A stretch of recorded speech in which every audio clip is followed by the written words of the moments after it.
Welcome বন্ধুরা, আমি Archana Chowdhury, India, Kolkata New Market থেকে। এসো আজ তোমাদের সাথে শেয়ার করি কুচো চিংড়ি দিয়ে এঁচোড় রান্না। বাজারে খুব এঁচোড় উঠেছে আর আমার বাগানে প্রচুর এঁচোড়। এখন আমি তোমাদের সাথে এঁচোড় রান্না করে দেখাবো। এঁচোড় চিংড়ি বানানোর জন্য আমি এখানে হাফ কিলো এঁচোড় নিয়েছি। এটা আমি কুকারে সিটি দিয়ে নেব।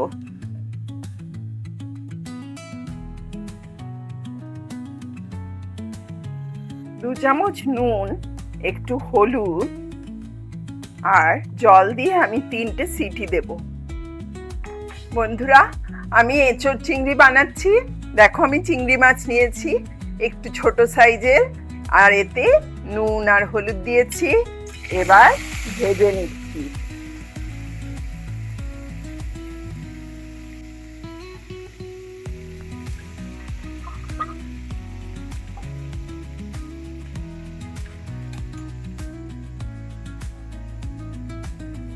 বন্ধুরা, আমি এঁচোড়টাকে ভাপিয়ে নেওয়ার জন্য কুকারে দিয়েছিলাম। দেখো তোমরা, এঁচোড়টা কি সুন্দরভাবে গলে গেছে। আমি এবার এঁচোড়টা জল ঝরিয়ে নিচ্ছি একটা স্ট্রেনারের মধ্যে। আমি চিংড়ি মাছগুলো একটু হালকা হালকা করে ভেজে নিলাম। এবার আমি এগুলো তুলে ফেলছি। আমি 3টে আলু নিয়েছি। এই আলুগুলো এবার আমি একটু ভেজে নিচ্ছি। আলুতেও আমি নুন দিয়ে দিলাম।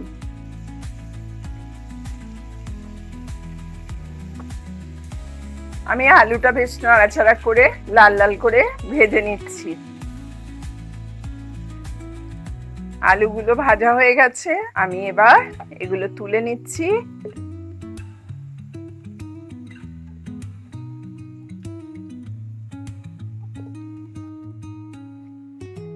সিদ্ধ করে রাখা এঁচোড়গুলো আমি জল ঝরিয়ে নিয়েছি। এইগুলো এবার তেলের উপর একটু ভেজে নিচ্ছি। এতে যেহেতু নুন দেওয়া ছিল, আমি আর এতে নুন দিচ্ছি না। আমার শ্বশুর মশাইয়ের এক বন্ধু এঁচোড়কে বলতো গাছের পাঠা। দ্যাট মিনস এটা মাটনের সমান, তাই এটাকে মাটনের মতো খুব যত্ন করে রান্না করতে হয়। এঁচোড়টা আমি বেশ করে ভেজে নিয়েছি।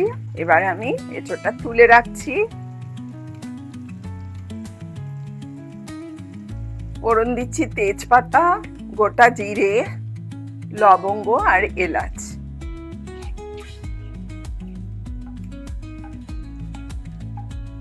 একটা বড় সাইজের পেঁয়াজ আমি পিষে রেখেছিলাম, দিয়ে দিচ্ছি। এর মধ্যে দিয়ে দিচ্ছি আদা রসুনের পেস্ট 1 চামচ। এবার দিচ্ছি নুন।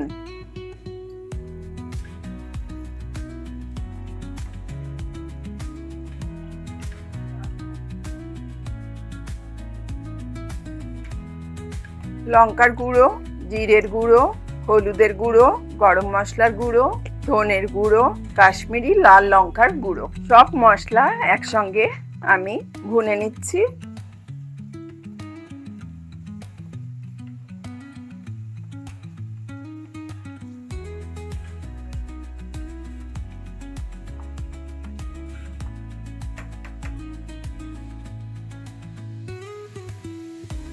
মশলাটা বেশ ভুনা ভুনা হয়ে গেছে, আমি এতে জল অ্যাড করছি। মশলাটা বেশ ভুনা ভুনা হয়ে এসছে জল দেওয়ার পরে। এবার আমি এতে ভেজে রাখা এঁচোড় আর আলু অ্যাড করছি।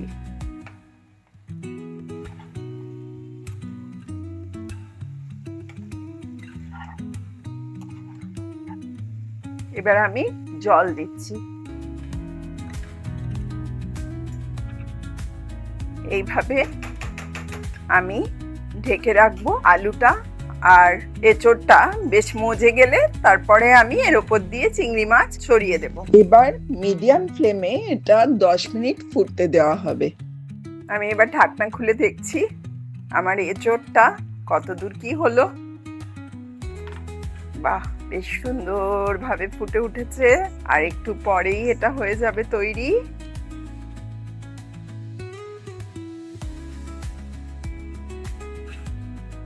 এবার আমি উপর দিয়ে টমেটো কুচি ছড়িয়ে দিলাম, আর দিচ্ছি ধনেপাতা কুচি। এবার দিচ্ছি ভাজা চিংড়ি মাছ।